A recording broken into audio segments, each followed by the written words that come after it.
is the Cool Kids Film Club Podcast. Watch films with us. Right, in this one, right, it's gonna be all spooky. Ooh, ghost noises and ooh.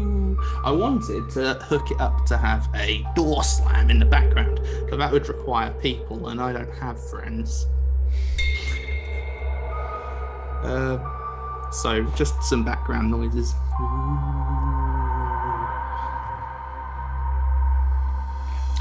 Welcome to the Cool Kids Film Club Podcast. I am Trevor Webb, and as always, this is Gavin Rye. Gavin Rye, say hi! Greetings, Trevor Webb. How are you? I'm fine. You said you weren't going to answer it. You said you weren't going to answer this time, and I was going to say, Gavin Rye, say hi, and then you were going to say no. What happened to that? I'm unpredictable. Let's see.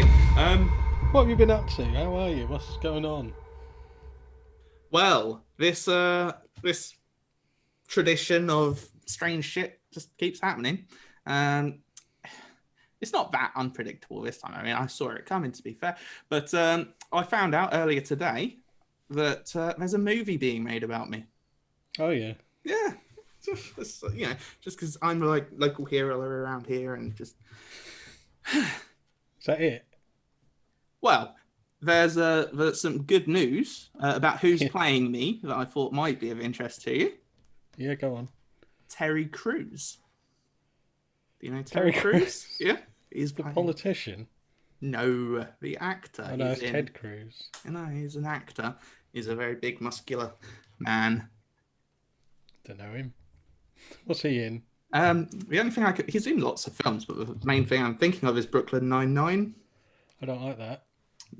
Well, he's in that. So he's playing me. Is he the bald black guy? Yeah. Is he? Yeah. Oh, yeah. He's okay, playing... I like how I said a show, and he was the first person you thought of, like, oh, he'll play Trevor. I only know two people from that show. Yeah? Yeah, Andy Samberg and obviously Mr. Cruz now. Terry Crews. Very good, that's good. Who's directing it? I wasn't told that, but I'm sure it's someone good. Someone good. Brilliant. Look forward to it.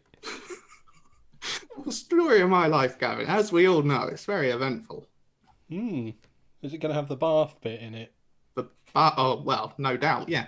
Stomp down. Stomp. I mean, that's quite recent. I think they'll be going for more the early years. The early years? All right, is it going to be like a Lord of the Rings trilogy? Well, hopefully. You can get in for a nice trilogy. That'd be nice. So this week, we have the third... No, we don't, Gavin. We have the second film in 3 weeks chosen by the same person. That Trevor Webb guy. I mean, I don't know who does the draw and who picks the films, but I want this looked into because I'm calling bullshit.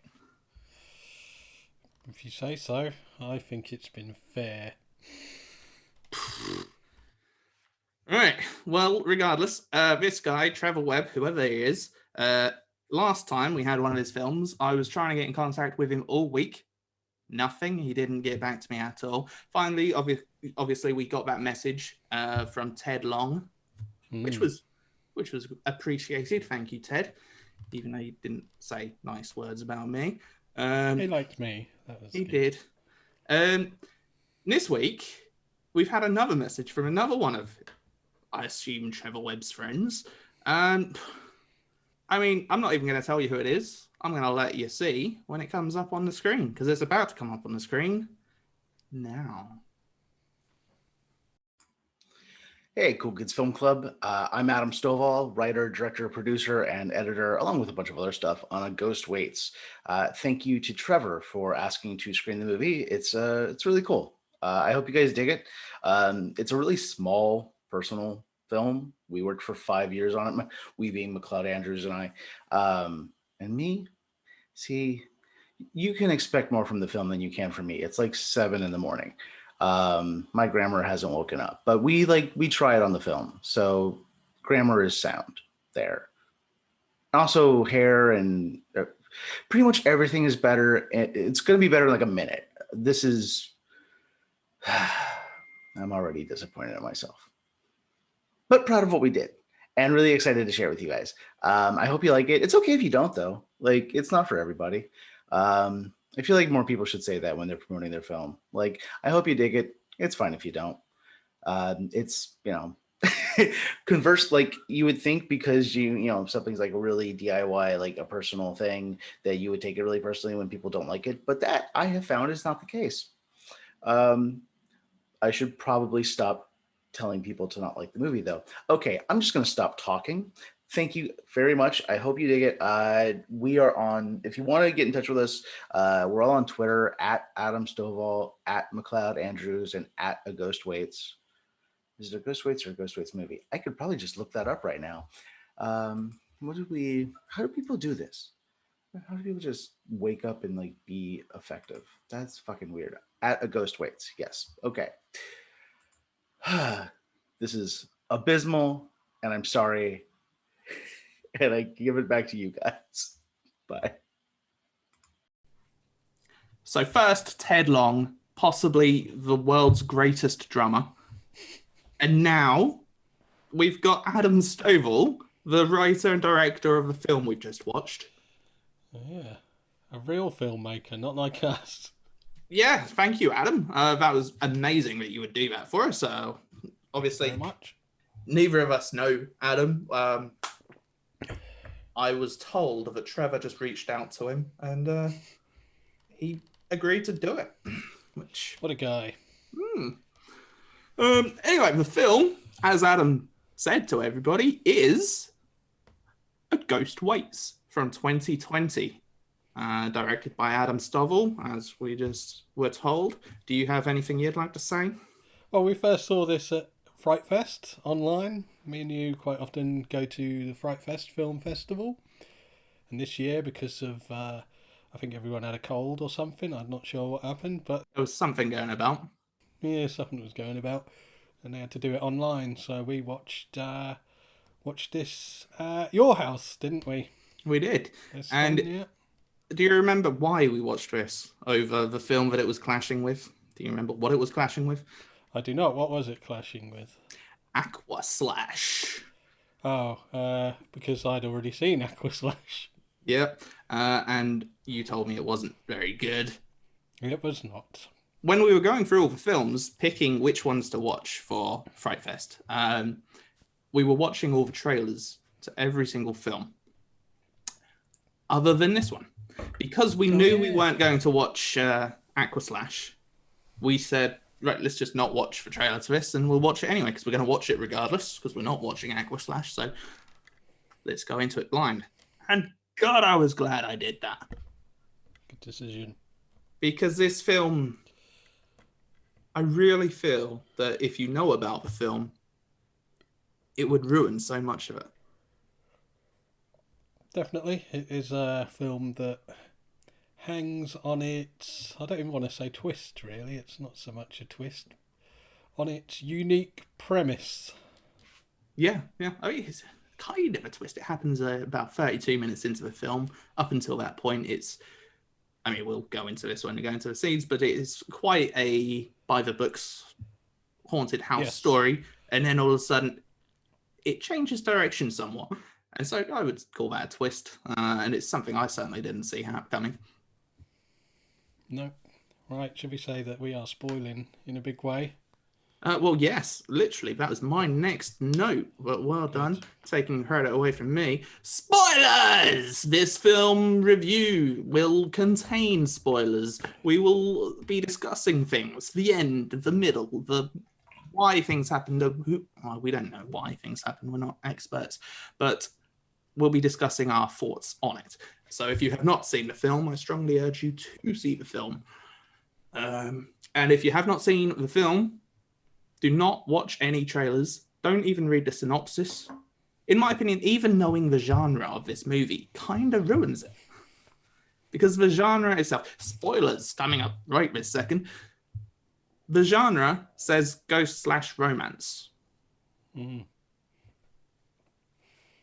That's a spoiler. You don't want to know that. No, I guess, yeah, you're right, aren't you? I often am. That's why they're making a film about me, Gavin. That's true. I can't wait for this scene. Who's playing me? I don't know if you're in. As I said, it's the early years. It's back on the main streets of Funford. Right. Yeah, growing up, all the mischief that used to go down. Yeah. The person in a scream mask chasing us around. That's going to make a scene.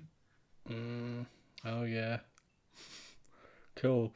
That actually happened. Someone in a scream mask chased us around our village and a massive kitchen knife. Brilliant. That actually genuinely happened. I know, you've told me. Yeah. You told me before, I believe you. It's good. It's a good story.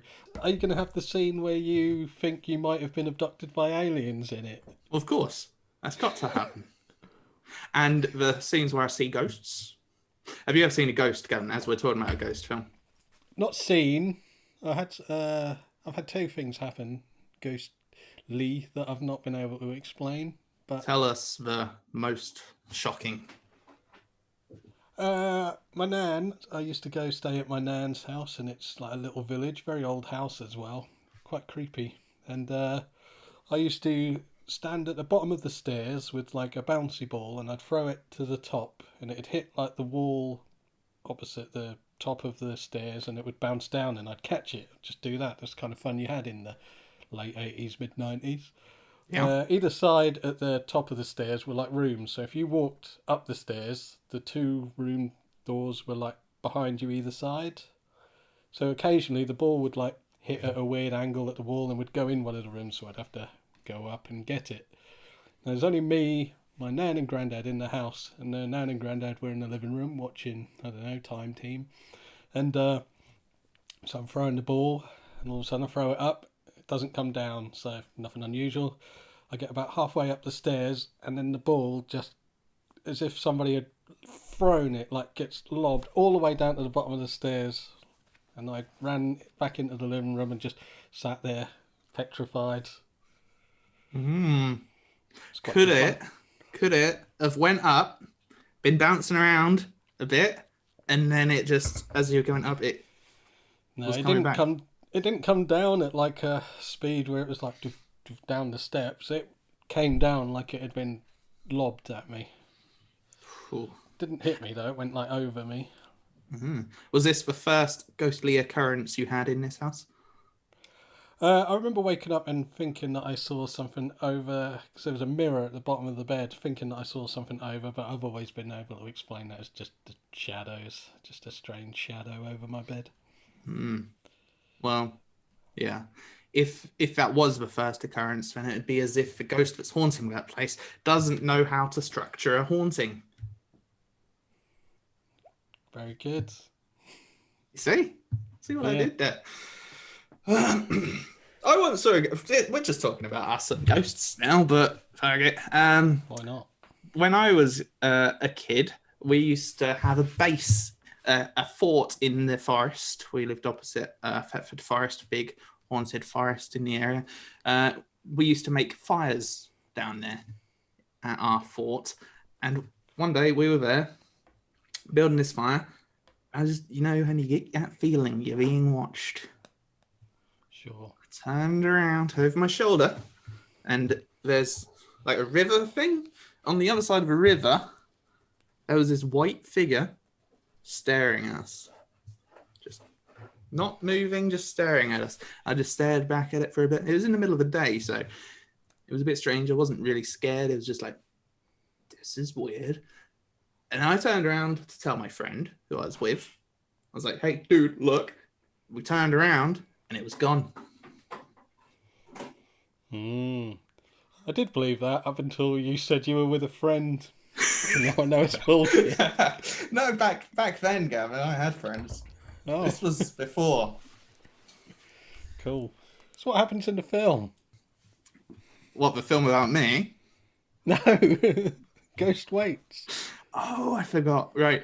A Ghost Waits is a film about a man called Jack who is like a handyman working at this house. He's doing it up, ready for the next tenants to come in. All the tenants that have lived there before have all suddenly left. The ones that have currently left have left suddenly, leaving all their belongings in the house. And he's basically tasked with doing up the house and figuring out why everyone's leaving. When it turns out the house is haunted, things take a turn. And I don't want to say anything else because it's spoilers. Okay, cool. We will get into spoilers, but yeah. This first scene, we open up with a series of shots showing the previous tenants being scared out of the house by a ghost. Fun fact about this is that it was originally shot with the intention of it all being a single take scene. So it was shot in multiple scenes, but the plan was to sync it up to make it look like it was all one shot. Okay. But in the edit, it didn't quite work out. So they changed the idea to fading to black and then coming back out. I remember the first time I saw this thinking, finding it very strange, just the way, because the ghost scares them out and then she kind of relaxes and smiles, doesn't she? And I was a bit, what's going on here then? Yeah, that's the first inclination that something's going on. Actually, I remember my first thought being that it was like some kind of Halloween thing and it wasn't a ghost, it was a human. And then I was confused why they were actually scared. So I guess it's quite an intriguing opening. Definitely. We then get Jack in his car talking to his boss on the phone. Fun fact about the boss as well, that is played by Adam Stovall, the writer-director. He does the voice of the boss.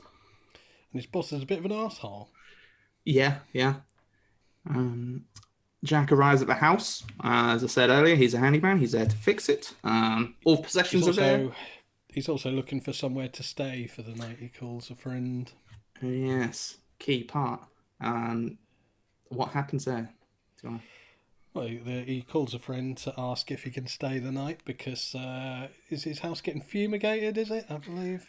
I didn't quite catch. I've watched the film like 3 times now and I've still not quite caught what he says something. I'm pretty happening. sure he says that they found something in his house and it's getting fumigated, so he needs somewhere to stay for a few nights. Says that he'll literally just be there to sleep. He's working on this job, like all waking hours. But nobody answers. He has to leave a message. Yes, that happens quite a lot throughout the film. So he's in this house. He's going around, just doing it up, making masking tapes on all the light switches and things. And as he's doing this, we see rocking chairs rocking in the background, doors opening by themselves, etc. Your usual ghost occurrences. Yeah, I did watching this. This was obviously the second time I've seen it. I appreciated more how it's purposefully quite cliched with what hauntings are going on. I can see some people being a bit like, oh, just a general haunting movie, this. Because it is just the general, oh, the cupboard doors are all open now. The shed doors opening. Okay. Usual, normal stuff. And you're saying you appreciated it? Yeah, because you obviously know that it's purposefully cliched so as to emphasise the twist. I don't like calling it a twist. I don't feel like it's a twist, but we can get to that later. Yeah, okay. And then that night, he goes up into one of the bedrooms, has a guitar, he picks it up and sings a song. There's a brilliant shot here. There's an over-the-shoulder shot of, we don't know it's the ghost at this time, but the ghost as she's walking, approaching Jack. And then the camera cuts and we see nobody stood there. It's a bit spooky. He gets that feeling of there's somebody here, but he doesn't see her, obviously. Yeah, it's just a great shot. And what did you take from this about the singing? And I took from this, on my second viewing, that the rug in that room is really annoying and I hate it. I actually remember the rug. It's got that strange pattern on it. The kind of I'll tell you why I hate it. It looks like it's got wires all over it. right. And it looks like that annoying feeling when you step on like a wire. It's not quite painful, but it's really uncomfortable, isn't it? And it just looks like if you step on that rug, you'll get that wiry foot feeling. I see. Yeah. I think now's a good point to bring up the fact that it is all black and white. Oh yeah, that's quite a key part of this, actually. Yeah. Do you know anything about why it's black and white? No, I didn't look into it, but I'm going to assume that it helps with the makeup, some of the makeup on the ghosts. No, wrong. But you feel like a dummy. The film was shot using two different cameras, but the two cameras in sync in edit, post-production, that's the word, the footage didn't quite match up the colours and things. Adam was doing all the colour correction himself, which is a process we've been through. It's a nightmare. Oh, yeah. It is. And apparently he just couldn't get it, so he was happy with it. So he made it black and white. I'm not sure about the black and white. I'm not a big fan of when digital video, like especially lower grade digital video, shoots in black and white. I think it often comes out quite flat. And as much as I enjoy many elements of this film, I don't think it's the best shot. I think quite often it's very by the numbers. Just I can't think of a single. I mean, you just mentioned enjoying that shot over the shoulder, but I can't think of any shots that I was like, oh yeah, that's really well shot. It being black and white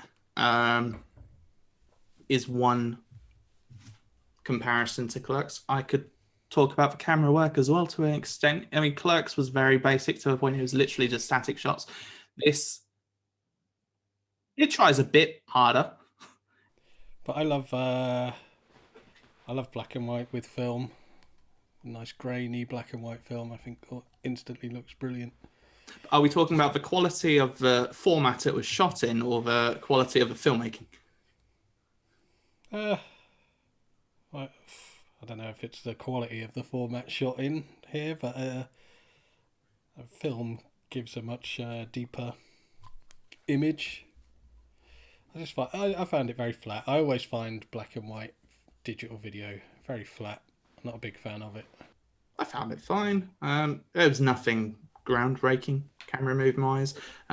Some of the panning shots were a bit jaggedy, but that's just all budgetary. I understand a low budget. It's actually one of the things I appreciate most about this film. Yeah. He then chooses to go to sleep in the living room in a sleeping bag. Would you sleep down there? Would you sleep in a bed? I'd get in the bed. I'd probably keep my sleeping bag, especially since I'm a sweaty man. But I wouldn't be sleeping on the hardwood floor. He does give a partial explanation later. Do you know what they find in people's beds? And I suppose he's just had this partial ghost experience in the bedroom, which may have freaked him out a bit. And he's also just had his house fumigated. Maybe it was a bed bug issue. So it's possible. He goes to sleep downstairs in the living room in a sleeping bag. And as he falls asleep, we get our first dream sequence. What did you think of these? It's all right. It's not. It was the dream sequences actually that I thought probably could have been pushed a little further.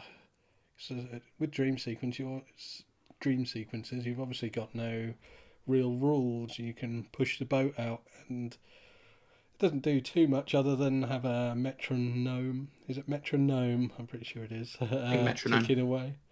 Ticking away, and his first one, he just goes over to that, doesn't he? And then looks round there's some noises, and he's about to open the door, and he wakes up in that first dream.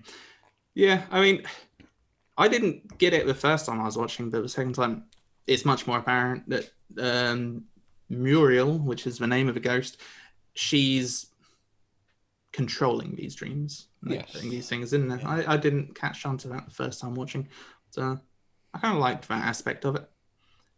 Kind of slowly driving people crazy and making them question whether things are real or dreams, and that structure of a traditional haunting is interesting. Then the next day, we get the scene of Jack fixing the toilet whilst on the phone to somebody. I quite like this scene.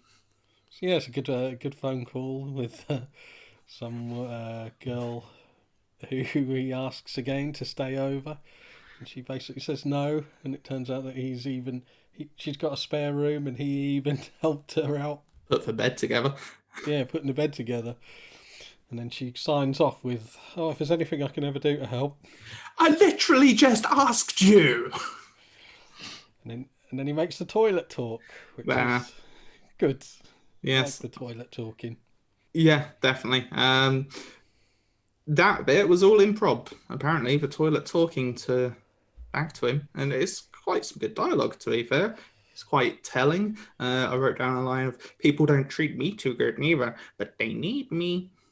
That's what the toilet's saying. It's an insight, isn't it, into his mindset, his loneliness. Yes, indeed. And another thing about that girl who is talking to you, the first line that you hear of a phone call was, that actually worked. Thanks, Jack. So it's obvious.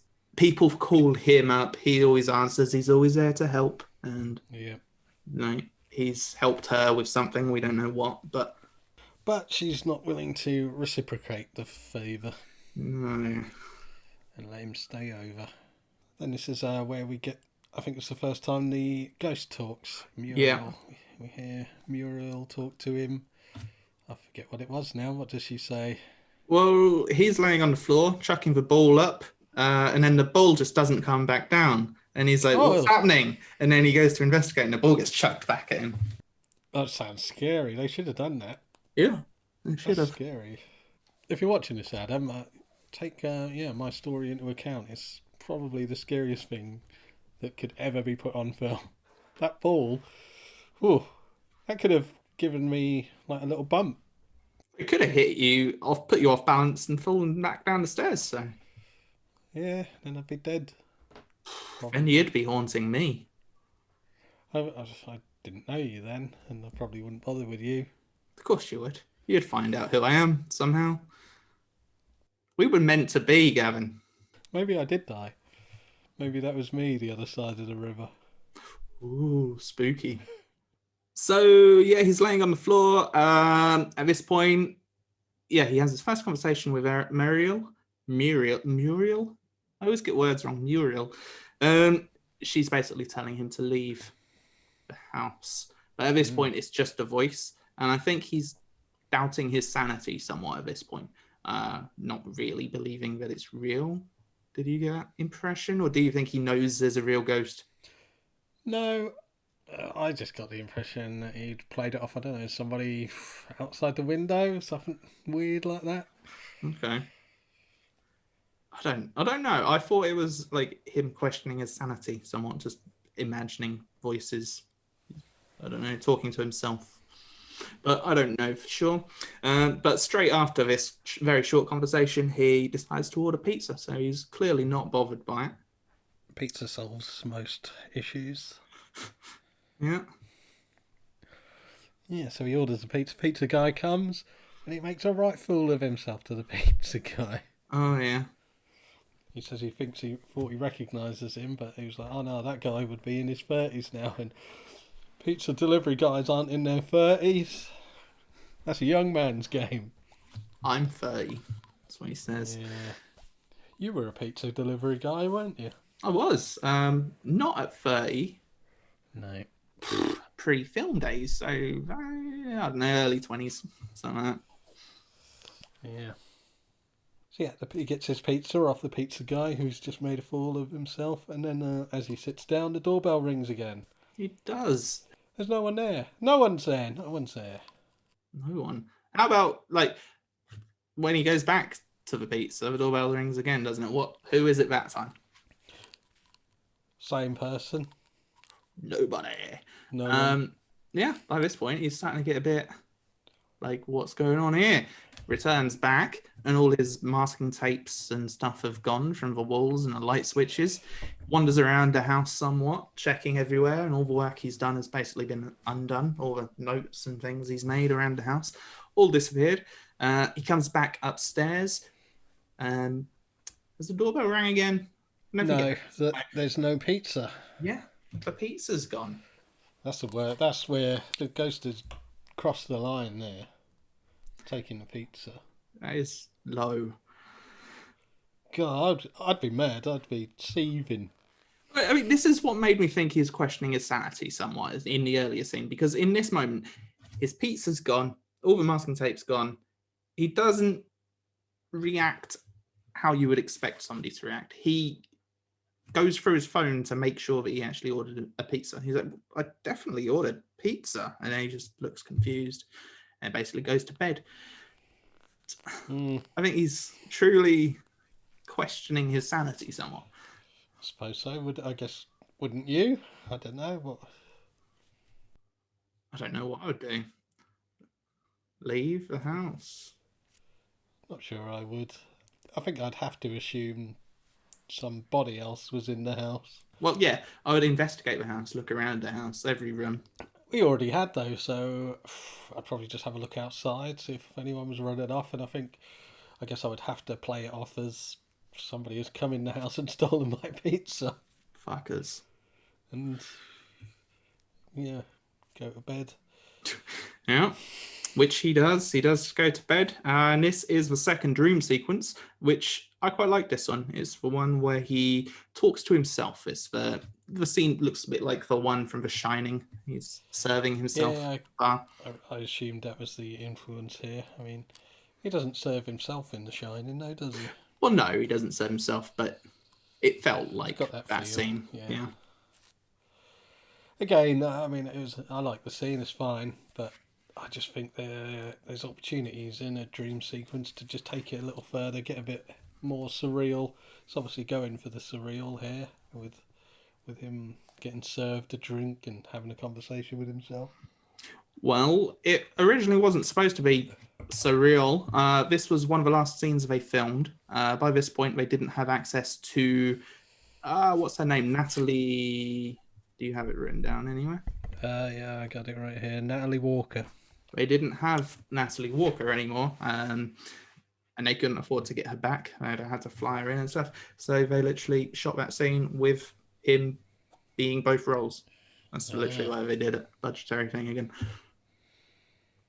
Yeah, I think it probably works better that way. I mean, I think it'd lighten the scene where he first talks to her a bit if he'd already talked to her, even if it was just a dream. I agree completely, yeah. That first scene where they actually come face to face is quite powerful. And yeah, and I like this scene, the talking to himself thing. Like, I like when he says, you don't know me. Like, I guess it's a strange thing to say to myself. There's some good dialogue in here. And when Ghost him is basically giving him home truths, saying you're to blame for all this, nobody cares about you, etc. He actually kind of, yeah, let's discuss that. Why doesn't anyone call? And we do all this shit for them, and instead of being freaked out and scared by it, they just kind of sees it almost like a therapy session. Yeah, why not? Then when he wakes up, I like how he's just under the table. Yeah, the next day, he tries ringing his boss again, but just gets through to the voicemail. When he hears the toilet flush, as he investigates, the doorbell goes again. He runs to the door as he hears a baby crying. As he goes upstairs, the music starts playing downstairs. He runs downstairs, stops the music. Then he goes to get a drink when the music starts back up again. At this point, I think he's freaking out a little bit. goes back, takes the batteries out of the music player, radio thing, music player. Get your finger on the pulse. I'm down with the kids. And then the lights start to flicker. The baby starts crying again. The doorbell starts going off. He goes a bit, drops to his knees, and then everything kind of goes flat, and Muriel is there. Doing that thing. Yep, and he runs. He's out there. Like, I like that because it's like every ghost film, that's your first thought, isn't it? Like, why don't they just get the fuck out of there? And he does. He gets out. He does. Goes to the He's car. like, oh, got a job to do. Fuck that ghost. What kind of first he goes to the car? Do you think he was going to leave if he had the keys on him? Do you think he'd have left? Does he not have the keys? No, that's why but he goes back to the car, he gets in, and he's like, shit. Fuck. Keys are indoors. Oh. And then he's like, oh, well, fuck you, ghost. I've got to go in there anyway, so I'm going to confront you. And he goes in. I think I've written it down. I don't know what the fuck you are, but knock it off. Some of us have work to do. Yeah, I like how he's then getting haunted, like the doors and stuff opening. He's just like, nope. Yeah. His reaction to it is brilliant. I mean, at this point, you can't put it down to just questioning his insanity. I think now he's like, yeah, it's a ghost. Ghosts are real now, but I got shit to do. Yeah, it's a brilliant reaction. Do you know much about the inspiration to the film? Why it was written? No, I do not. Do you know the computer game? I think it's called PT. Scary first-person haunted house puzzle game. No. Okay. Well, he was playing that around a friend's house or something, and things are jumping out at him, and he was coming off with comedic kind of, oh no, I don't want to go there. Basically, the dialogue that this guy's doing, no, all of that stuff, and his friends liked it, and that's so. Oh, I wonder what it'd be like to have someone like me in a haunted house and wrote this. Very good. We then get our first scene with Muriel at the head office talking to her boss. And I loved this aspect of it. Ghosts having a job in the afterlife. Yes, I like this thing that I took from this time, though. I'd have liked to have seen it a little more officey, a little more like real world officey, to put it more into the mundane. I like how like the ghost world has got this whole mundane element to it, like, oh, we've got a job to do, just like in real life. But I mean, it is just a desk she's behind, but I'd have liked to have seen a few more elements like an office. I don't know what, I'm not even too sure. Maybe like a poster, kind of inspirational posters you have around an office. I'd like to just seen it taken a bit further to put it into like the mundane, where like this whole ghost world is just as shit and boring as our Monday to Friday 9-to-5 jobs. Yeah, I mean, that's the aspect of it I enjoyed. This fact that they have this essentially meaningless job, which they're just doing because they're told to do. They don't really know why, and they're just kind of plotting along without ever questioning it. Yeah, and I like how she has to like remind her a couple of times, oh, don't forget your time card. Got to clock in. In this scene, Muriel also finds out that she was lied to about the house calling her, which is quite an integral part of the story. She was told that the house had called for her and that she was destined to haunt it. And obviously she finds out in the scene that that was a lie. But the ghost supervisor reassures her and tells her that she will send another ghost to help her with her case, which she's not too interested in. But she doesn't openly object. She just kind of says, I'm going to go back to my house now. Yeah. We should also point out at this point, so we've been saying the word ghost a lot. And ghosts don't like to be called ghosts. No, I forget what it is, though. This is 2020, and you can't use that word anymore, ghosts. The G word. Yeah, the G word is out of bounds. It's spectral agents, which I quite liked. I liked the back and forth they have about, no, you're a ghost. The fact that he just continues to call her a ghost. Did enjoy that.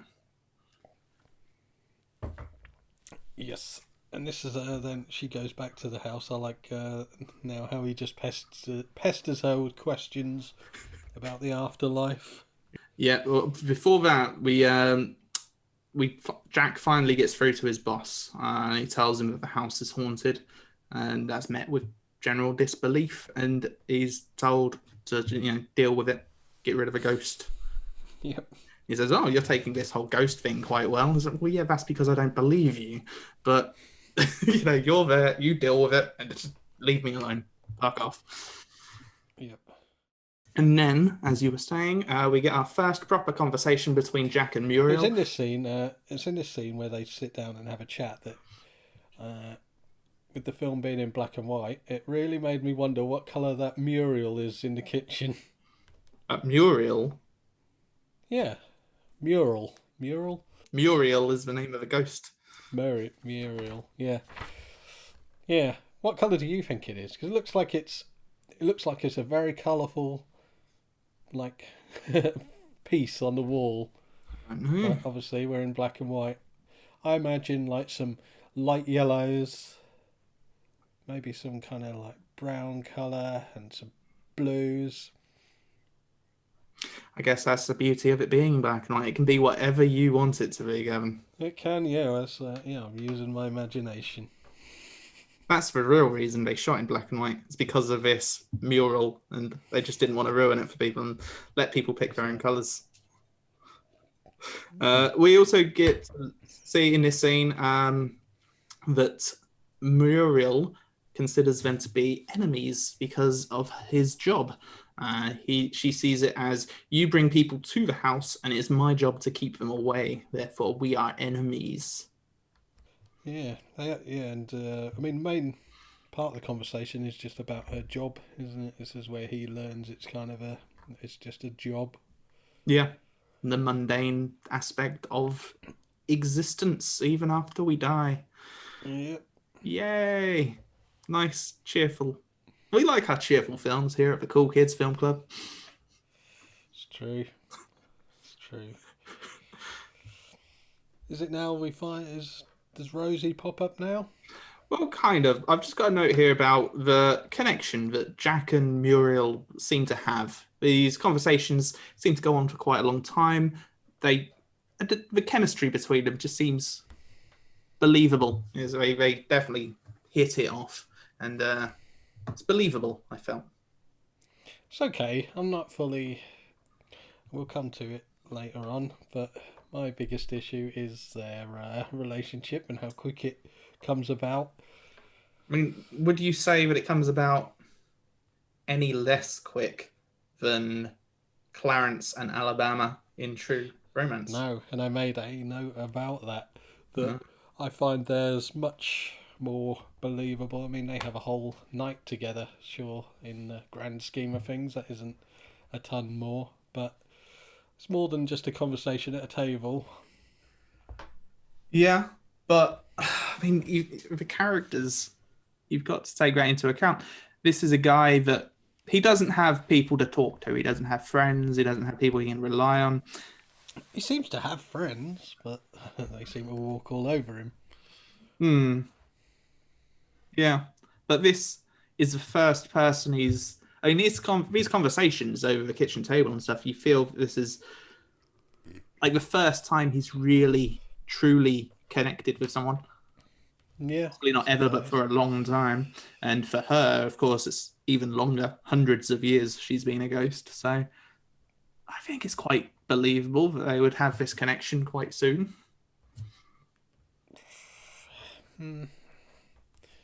Maybe. I'm not fully behind it, but I'm not against it. I mean, we do learn later on that she dies heartbroken, doesn't she? Yeah. We learn that later on about how she died in the music why the music is so integral. We'll get on to that later. Yeah, no, I just had those notes. And then we see, as they're talking over the kitchen table, the other ghost appears, Rosie. I like how, we find out that Muriel is quite old. I don't think there's a set date, but she... It's stated that she's been haunting the house for hundreds of years. Yeah, so she's obviously dressed in that kind of attire, and whereas this new ghost, Rosie, and they say that she's new, is dressed contemporary. So I quite like that element. You're stuck in the clothes of your time. What I liked about this character, not so much about the character, but about the story implications that this character brings, is what you said earlier about the contemporary haunting aspects of the doors opening, things like that being the cliches of horror films. This is the old way of haunting, and done so with the old style ghosts, i.e. the ones from hundreds of years ago. And then the new age ghosts, the new kids on the block, they turn up and they want to drown people in bathtubs. Right. Yeah. I kind of liked that aspect of it. It's the two genres of the ghost world clashing kind of in the ways of haunting. Yeah, I suppose so. It's kind of... actually, I was just on about to somebody about the Woman in Black, because, well, it was a book first, then a play, but there was an original film, BBC film, no, it was an ITV, I think, but anyway, that I think from the 80s, and that was very quiet and subdued, and then the remake is just like a jump every 5 minutes. So yeah, I guess he's kind of touching on that, maybe. I don't know if it's purposeful. I have seen The Woman in Black, but I feel it was a long time ago. I can't remember anything. Was it proper scares or those jump scares, which is like a cat? Oh, the remake is like jump scares, but the original is, it like takes its time. The original's brilliant. One of my favourite ghost films ever. This is the thing, like with a lot of ghost films, I'm not a big fan of the slow build up, the Paranormal Activity films, which is the same shit every film, where it's just a slow, gradual build. It's not the same every film. Obviously, I've not seen that. I'm not pulling the face at that. I'm pulling the face because I remember you liking the first one quite a lot. The first one, yeah, but then the second one was just the same thing again, and the third one was just the same thing again, and it's just I've not seen them all, so I can't say they're all the same. But I have, and they are generally. Right. I don't. Yeah, the ghost film doesn't set itself up too well for a series, I suppose. I mean, you've got certain things that you've got to do every time. There's not too many new things, which is, I guess, why A Ghost Waits becomes so good. It does something new with it, with the ghost film. I like that the tropes of that, like the slow introduction and intricating the scares, like slowly stepping them up, is explained somewhat as part of the job and the training and how it's supposed to be done. I mean, it's got I've only just made this connection, but there's a few elements of, I suppose, The Cabin in the Woods, where it plays on the genre tropes, and then in the second half uses those tropes to kind of twist it around. Definitely, yeah, clever writing, I felt. So Muriel isn't keen on Rosie being there. There's a good scene where Muriel wants to talk to Rosie, but she doesn't know where she is. And Jack just says, "Oh, let me walk around the blind corner," and she'll just appear.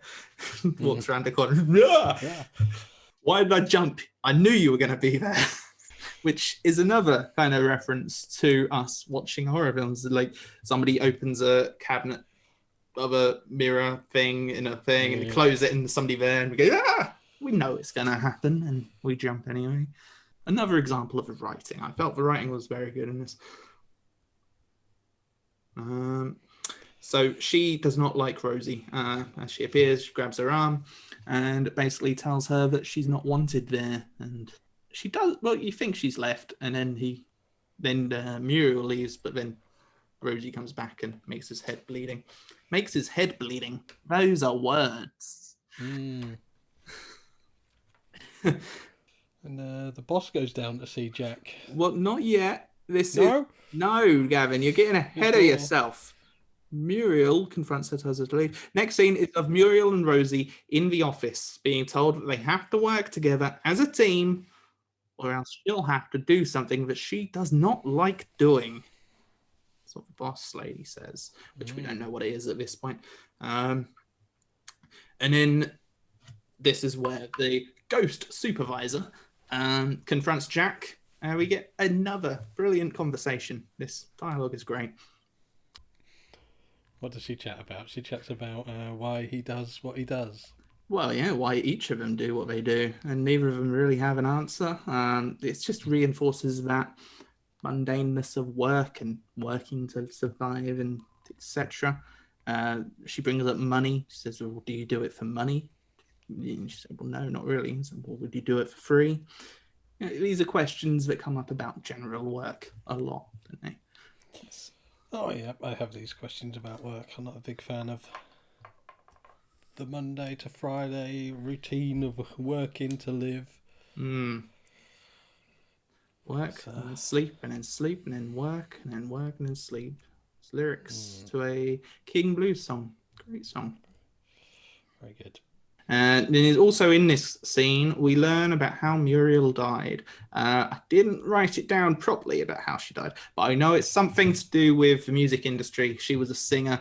She gets involved with someone, I think it was someone in the music industry, and then he ends up cheating on her or something with someone else, and I don't know how she actually died. Did you?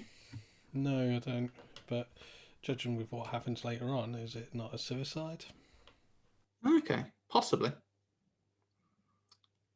Jack then talks to his boss and asks him how he knew his wife was the one. So it's during this conversation, basically, with Miss Henry, which is her name.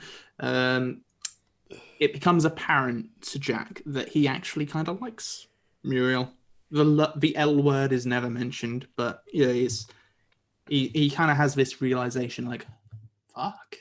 I actually kind of like her. This is why I'm hanging around, because I want to see Muriel again, and I know she's coming back. That's why I'm staying.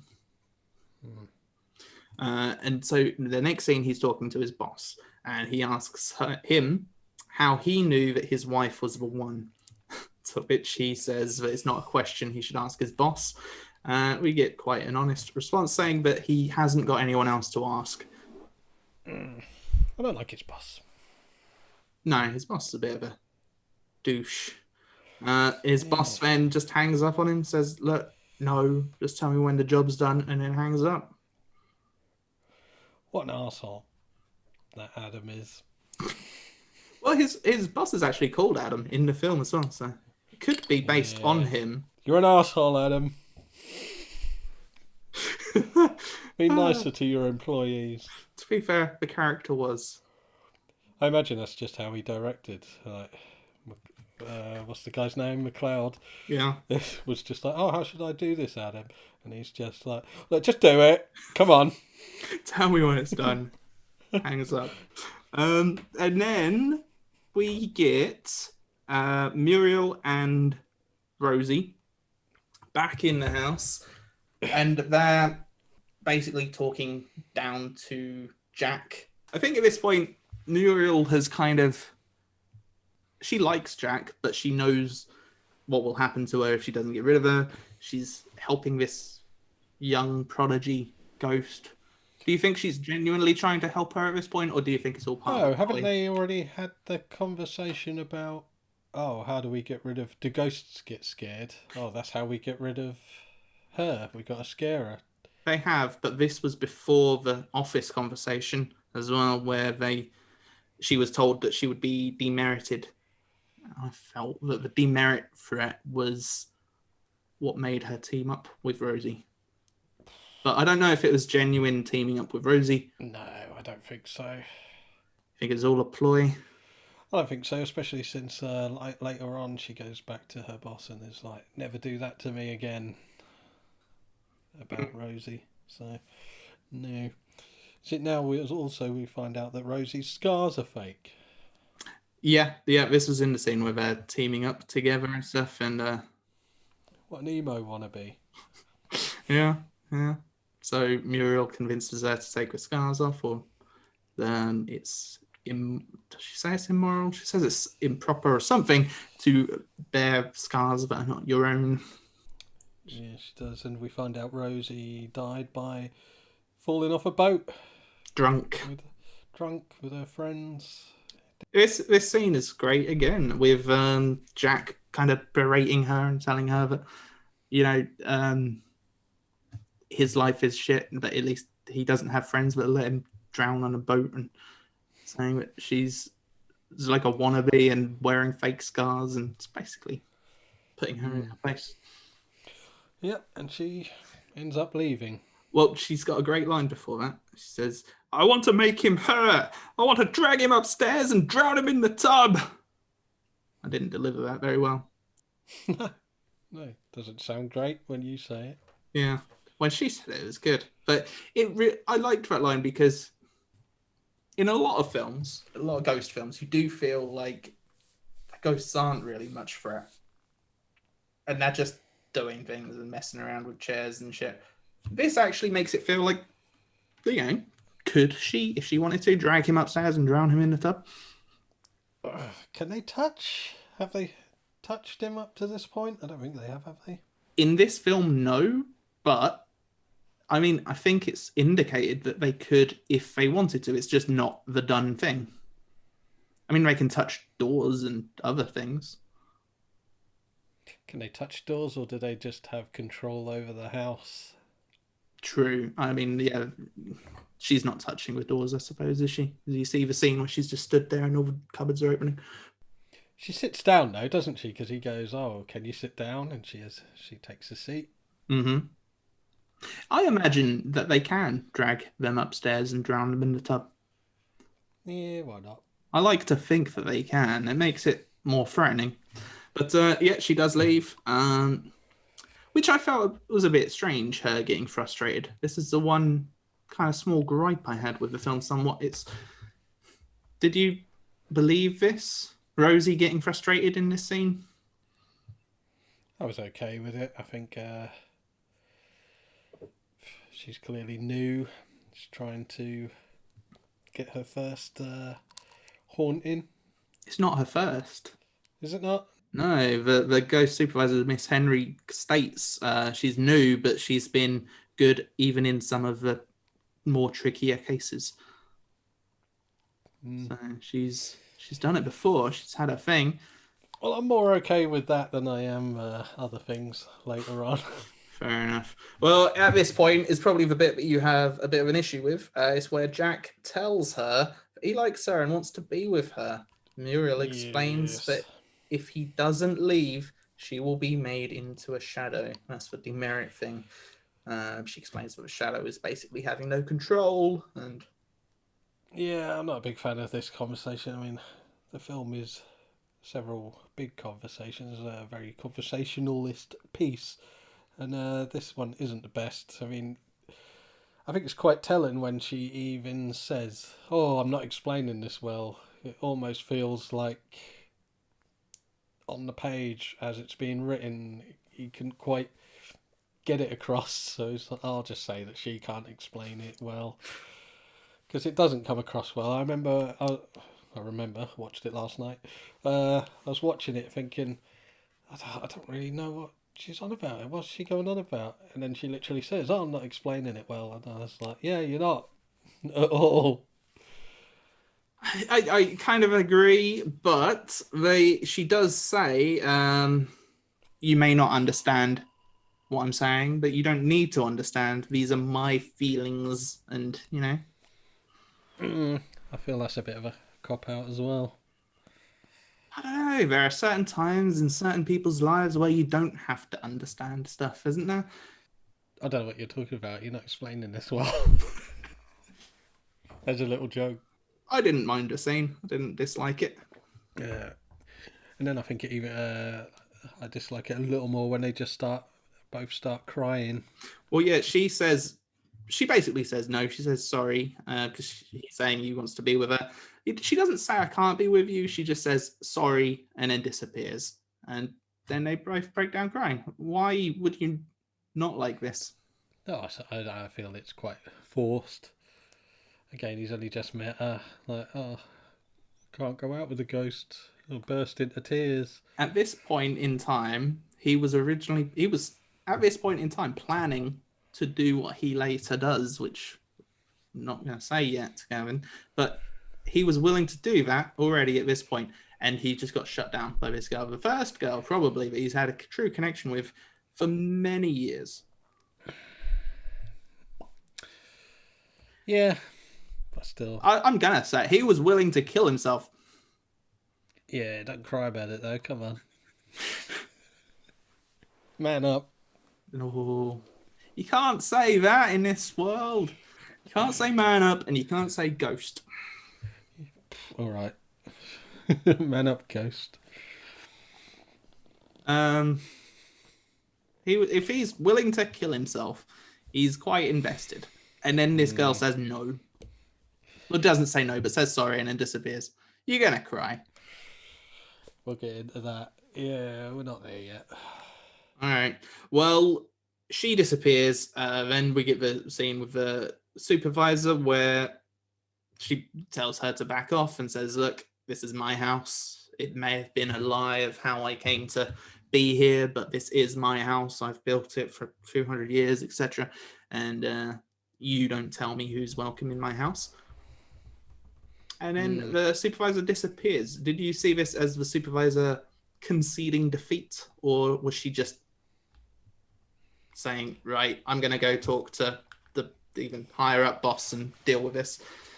No, I think I just took it as she's got other cases to work on. She's like, all right, no more Rosie, whatever. You get on with the job, sort it out. I got other shit to sort. Just like Adam's boss. Not Adam's boss, just like his boss Adam. Yeah. True. And then we get the final dream sequence where Adam has fallen asleep for some reason. And Muriel sings to Jack in this dream. There's that shot of a light shining through the window. It's quite angelic, and she's there by the piano singing. Was the piano there before? I don't think it ever was it? I don't think it so. Pops up for this show. I didn't notice it in any other scene, but yeah. And then he wakes up and Muriel is stood in front of him, and she tells him that she wants him to stay. Yes. And then he just buggers off. Well, yeah, but for a reason. He goes off to his car again and then drives into the garage. He closes the door behind him and he makes a phone call. I mean, I felt it was quite telling that his boss was a bit of a dick throughout the film, as we've stated, and this is the person he calls. Even telling him, you're a good boss. Maybe he was a good boss, but he wasn't. He didn't seem it. Yeah. But yeah, I mean, you said earlier that he clearly has friends, but they walk all over him. I don't think he considers them friends if, he calls his boss to tell him. I guess so, but there's also the element of he hasn't finished the job, and he clearly feels bad about that because he says sorry about the mess.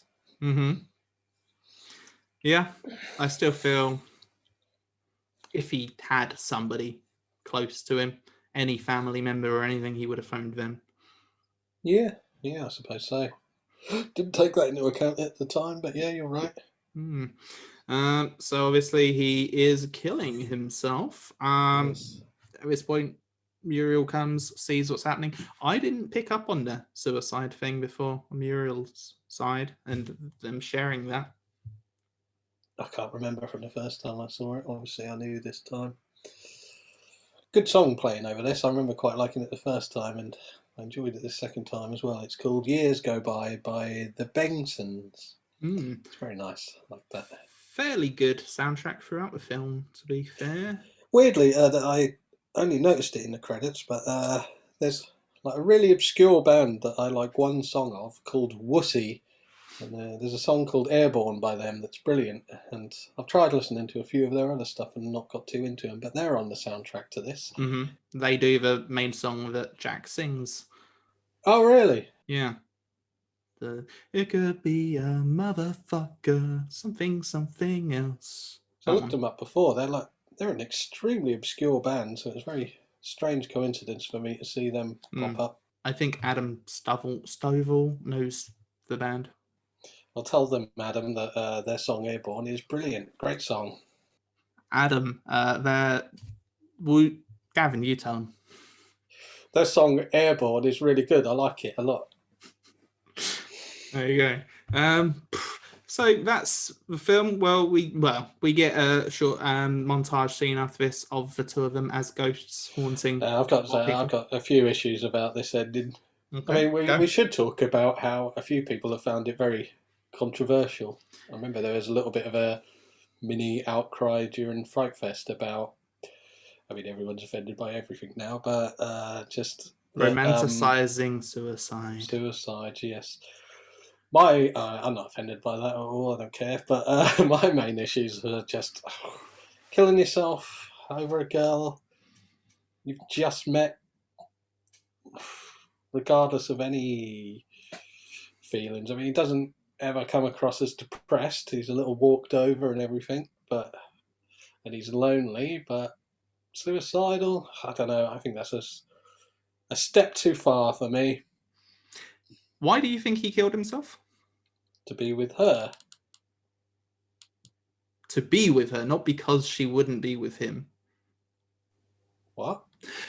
Okay, you're saying he didn't come across as overly depressed, etc., so why did he kill himself?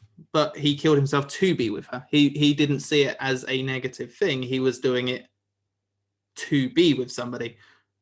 I don't understand. Like, you get all this controversy and the people online saying, it was romanticizing suicide. No, it's really not. It's romanticizing love. And he liked this girl and he wanted to be with her. And he didn't like the real world. So fuck the real world.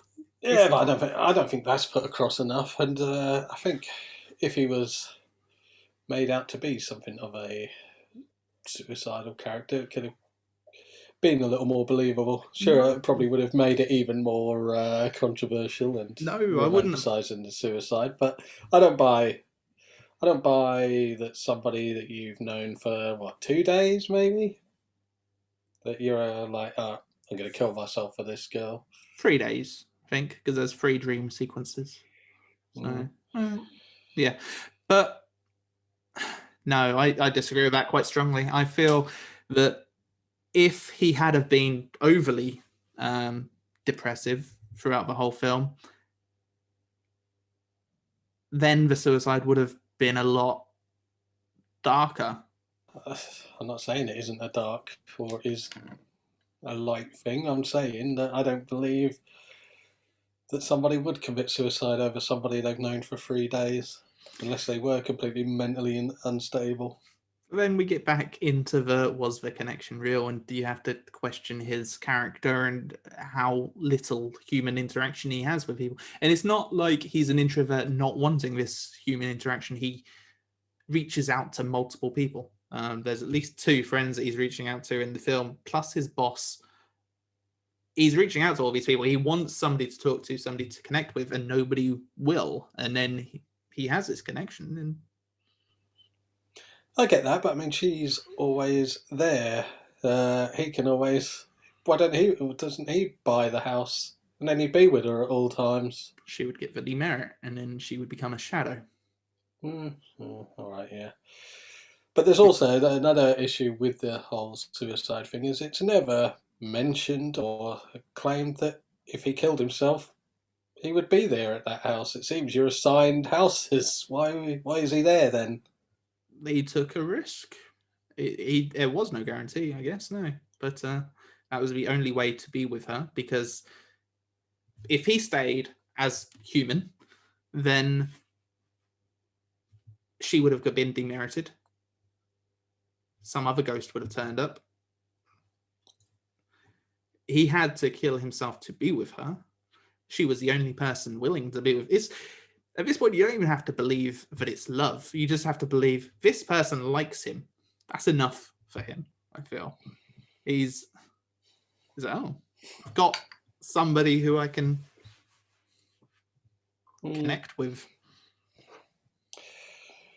I don't know, maybe what came before didn't put that across enough for me. Like going back again to True Romance, that their relationship, I did feel that. I mean, if one of them would have killed themselves over the other, I don't know, I'd have been there. I'd have been like, yeah, I can understand that. Still, it's like you're not understanding it the way maybe I'm not explaining myself very well. I'm getting exactly what you're saying. I completely understand it, and that makes me feel a little bit better about it. But I'm still not fully there. But right, take True Romance. Yeah, the situation there with Clarence and Alabama. They're in love. Yeah, we're gonna say both couples, Clarence and Alabama, and Jack and Muriel. We're gonna say in both situations they're in love. Right? You can question the love, how quick it happens, etc. But we're going to say they are in love for argument's sake. The two situations are very different to if there was a suicide. Say Clarence dies at the end of True Romance, and then Alabama commits suicide because she's lost her love. That is I'm killing myself through sadness. I'm so sad. I don't want to live in this world anymore. Without you, I'm going to kill myself. That's very different to I'm going to kill myself for you because you're a ghost and I want to be with you as a ghost and live in this house together. That's like a nice, happy, romantic ending. But that explanation almost does romanticize suicide. You're like arguing for that. Everyone should kill themselves. Trevor Webb. Only, right, if you're watching and you do know a ghost and you're in love with this ghost. You can't say that. Kill yourself. No, the G words. Oh, ghost, sorry. Spectral agent, sorry. And only if you don't have family and friends and the world is shit. The world is shit. I mean, we all work and do shit. Can we quote Doug Stanhope with "Life, it ain't for everybody." Does he even? It doesn't even get. Where are we cutting back to? Because that's not being in. Yeah, there was a point where I was like, "Yeah, this is all going to make it." I've gone. All right, I know where it come back in. So you've said all of that stuff, and I go now. Well, that almost sounds like you are romanticising suicide. No, not at all, Gavin. I wouldn't say that. If you are having suicidal thoughts, talk to somebody. Right. There are lots of people out there who will help. They don't just say they'll help and then don't help, like the people in this film. They will be there. But I don't feel that the case in this film was a negative one, is the basic point I was trying to make. Maybe if earlier in the film he'd got into her spectral knickers, then I'd be all okay with it. I just wanted to say spectral knickers. To be fair, it's a good phrase, but I don't feel I'm on board with the general statement. No, me either. All right, so each week we get a lovely man who lives in my shed. He comes along and he does this little segment. Do you feed him in there? Yeah. Do you have to take food to him? Is he not allowed out? No, he's not allowed out. He lives in there. I mean, he's allowed.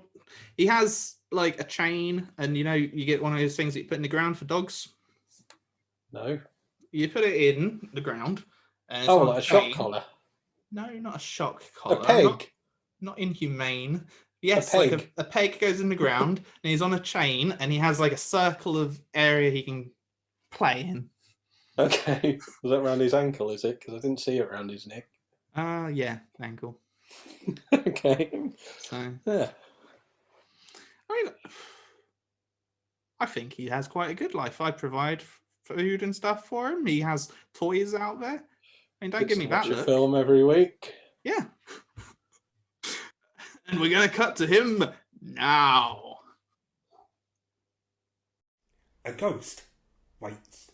This debut feature by writer-director Adam Stovall jumps straight out of the attic right into the action, as A Ghost Waits finds itself mimicking your classic found footage horror, with jiggly camera work, fast edits and continual cuts to black, as a family shout and cry out in terror with some most haunted-like audio overlay against some unseen entity as they try to escape their house, However, said entity is not unseen for long, which immediately contradicts the comparison with found footage horrors, thankfully shelving that alongside torture porn in the move along, there's nothing more to see here library of movie cliches, where normally we'd expect a director, especially one working on such a clearly low budget, to tease us with the "it's what you don't see that scares you" trope, and thus proceed to spend the lion's share of the movie playing about with bumps and thumps and a tension-building score, before revealing a hugely disappointing ghoul or a jump scare that was 70 minutes in the making and is over in a split second. But not here. Here we are introduced to the titular ghost, spectral agent, for those in the know, almost immediately. And a damn fine one it is too. With Natalie Walker in the role, the revealing shot is magnificently effective, and the makeup as well. Yeah, we could be in for some fun here. Then there is a pretty drastic shift in tone as we meet our hero, Handyman Jack. I added the handyman. Played with affable charm by MacLeod Andrews, as he arrives at the aforementioned house to do some, well, handiwork. There is a light comedic element to proceedings as he goes about his duties oblivious to the subtle, strange goings-on around him. The unsat-upon chair rocking, a door opening by itself, a picture frame wonked. It's a delightful routine that not only helps to establish the genre of comedy horror, but it also sets up the movie delightfully. We're like only 3 minutes in and everything is in place. It's impressive. This montage is followed by what I can proudly state is one of the finest shots in modern horror, or horror, ever. As Jack sits down to play guitar in one of the rooms, we get a rather stunning over-the-shoulder shot, which, to describe in any more detail, would, well, simply ruin the magic. But when you see it, you'll know you've seen it. It is supremely creepy and incredibly effective. That is the continual mastery of Adam Stovall's direction. He treats all the elements in this movie with complete respect. He never throws anything away. The horror is handled with equal regard as the comedy. And, later down the line, the romance too. Whether he is emulating the hammer horrors of the 30s and 40s, or playfully nodding to the humour in films such as Shaun of the Dead and The Addams Family, Stovall never swipes. Every moment in this movie is considered in detail and executed with aplomb.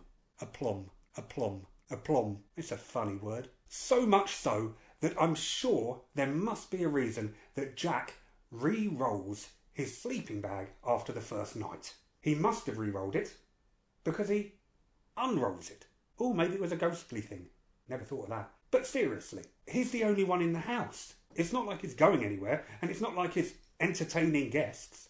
Leave the sleeping bag where it is. We all know that rolling a sleeping bag and putting it back into its tiny little container is one of life's most undesired chores, like getting sand off. In fact, to paraphrase another rather spectacular movie that has nothing to do with this film, Paddleton, how many wishes would a genie have to grant you before you got to roll a sleeping bag? I'd argue it's in the top 100. I digress. There are moments where MacLeod might overplay his lines just a little, but it's forgivable because the majority of his performance is so wonderfully measured with just enough quirk to sit comfortably within this screenplay. The scene in the kitchen as he denies the presence of Muriel is particularly hilarious. I also thoroughly enjoyed the fact that Jack is willing to overlook small little things like the disappearance of all his tape or the blatant stealing of his pizza, but when those babies start crying, he has a near breakdown, and I think we can all sympathise here. There is nothing worse than being trapped in a confined space with someone else's offspring wailing incessantly. Birds are out. The move towards romance is the only time that we are asked to forgive A Ghost Waits a little, allow it some dramatic licence. Jack does seem to fall head over heels pretty quickly after an arguably pretty mundane conversation in the kitchen. However, bogging this down with too much narrative, I feel would unnecessarily slow the otherwise rapid pace of the movie. He's in love now, he's a lonely sort, go with it. And the final scene? Wow. It's actually pretty remarkable. Once again, Stovall treats the themes at play here with such tenderness and grace, you almost don't expect it. I say you almost don't expect it because the fact of the matter is that the whole film has been played out with such wisdom and wonder, it really doesn't come as much of a surprise either. The cast overall is hugely likeable. Natalie Walker and McLeod Andrews are pretty perfect in the lead roles, and the support from Amanda Miller as Miss Henry and Sydney Vollmer as the Linda Blair mimicking Rosie is solid. Yes, there are a fair few comparisons that you could draw here. Beetlejuice, A Ghost Story, even Clerks. But I think at its heart, A Ghost Waits has much more in common with the lo-fi mumblecore offerings of the Duplass brothers and Andrew Pajowski. It is the story of a misfit 30-something trying simply to get along. Loser in love, loser in life. He finds heart in the one place a heart definitely doesn't exist. The dead. It emphasises dialogue over plot. It focuses on the smaller issues that affect the larger ones, rather than vice versa. And it's got a rather delightful indie rock soundtrack. Yellow Cotton Dress by Wussy is going to be stuck in my head for days. That's not a bad thing. This is a gem of a movie. Exclusively available on streaming service Arrow, I think this deal is going to work out pretty well for everyone involved. It is going to be a glorious sleeper hit that will gradually, win over pretty much everyone.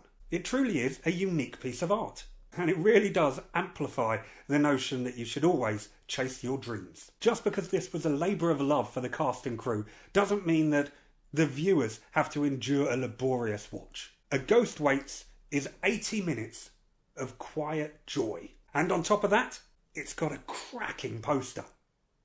Kudos. Laters. So that was Keir Mills. Thank you again, kind sir. Yeah, another brilliant bit. What did you think, Gavin?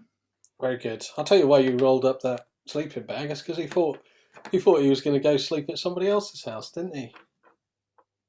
I suppose, but rolling up sleeping bags is a pain in the ass. To be honest, I'd just bung it in my car. I expect he's got space for an unrolled sleeping bag.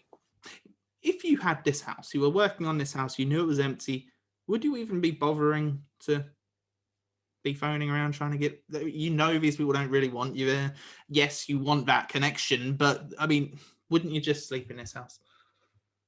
He's clearly by the rules, isn't he, this guy? So he obviously got an issue with it. He's not happy with it, and even when he has to sleep in the house, he still sleeps on the floor. To be honest, I'd rather sleep in my van or whatever he drives than on the floor. Still, I'd sleep in the house. Oh yeah, I'd be in the bed. No way, no problem. All right, so what did you think of the film? Do you want to give us your overall opinion and rating? I always like a horror film that takes the tropes and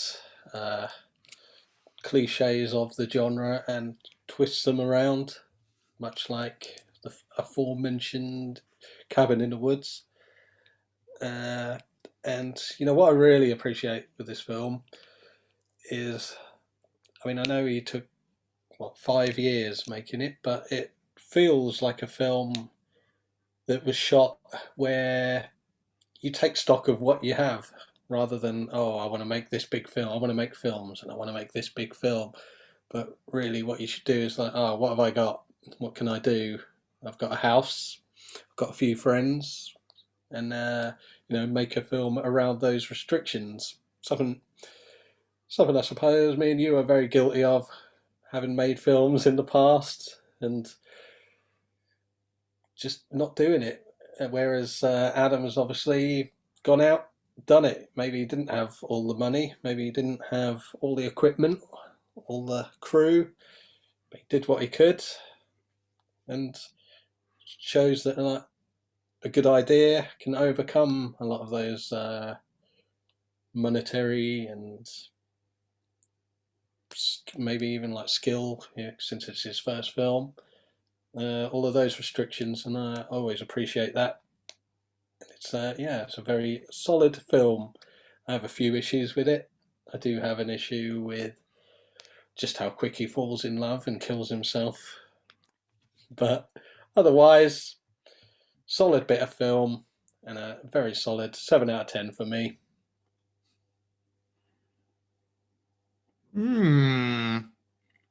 Fair enough.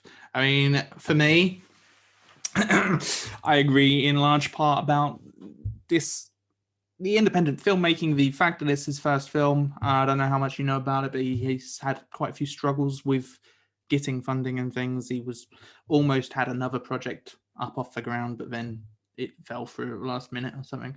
And then he decided to make this. And you were saying about the working with what you've got. And that's essentially, according to him, an exact conversation he had. He looked at what he had and he said, look, the things that cost money, we have to put money on. Everything else, we're not spending money on.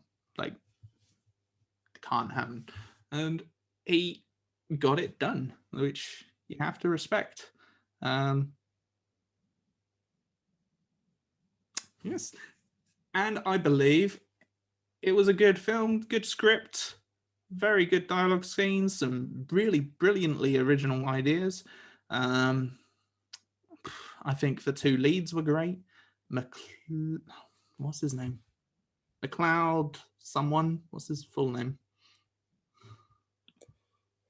McLeod Andrews. McLeod Andrews and Natalie Wallaker. McLeod Andrews and Natalie Walker were brilliant in their roles. Their chemistry was believable. I liked their romance. I believed it. There were some great dialogue scenes in there.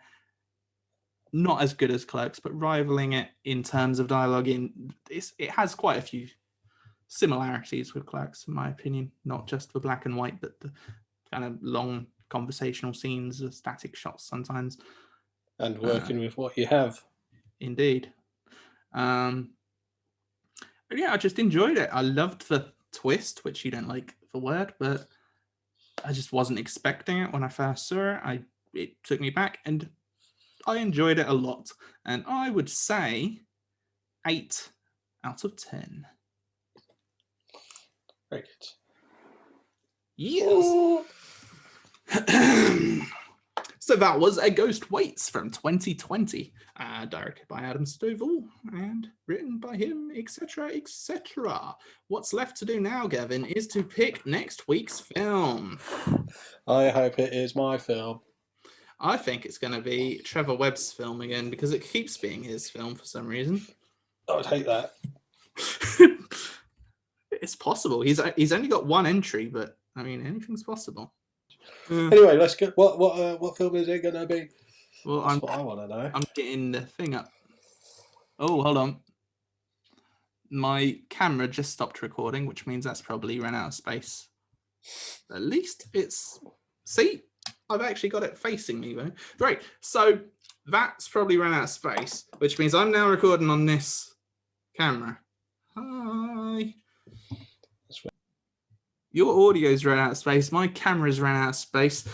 But at least, because I have it facing me, I can see when things happen. And I actually saw it cut out just then. So, right. So, yeah. So, Trevor Webb has only got one entry this week. So, it's never going to be his film, is it? Oh, there's absolutely no chance. It's literally impossible. Do you have a guess for a number that it's going to be? What are the numbers between this time? 1 is the lowest number. Yeah? You with me? Yeah? 22 is the highest number. Okay. 3. Well, you're wrong, aren't you? But you feel like a big stupid dummy. It's 19. I just did it that second. 19 is Warren Winter's pick. The Shawshank Redemption from 1994. Very good. Not seen that in some time. Yeah, I think I saw it at college. So 2004-ish. Jesus. Yeah, quite a while. Oh, I've seen it way before that. A Shawshank Redemption. That old chestnut. iPhone storage full. Oh dear. That's Yep. a long one, isn't it? Shawshank Redemption. How long is it? Whew, who's to say? Don't know. We'll find out next week. Thank you again for everybody watching. If you want to get involved, go to our Facebook page. Go to Facebook and type in Cool Kids Film Club, and then we'll hopefully pop up and you put your little film in, any film, and we'll watch it. That's right. Watch any film.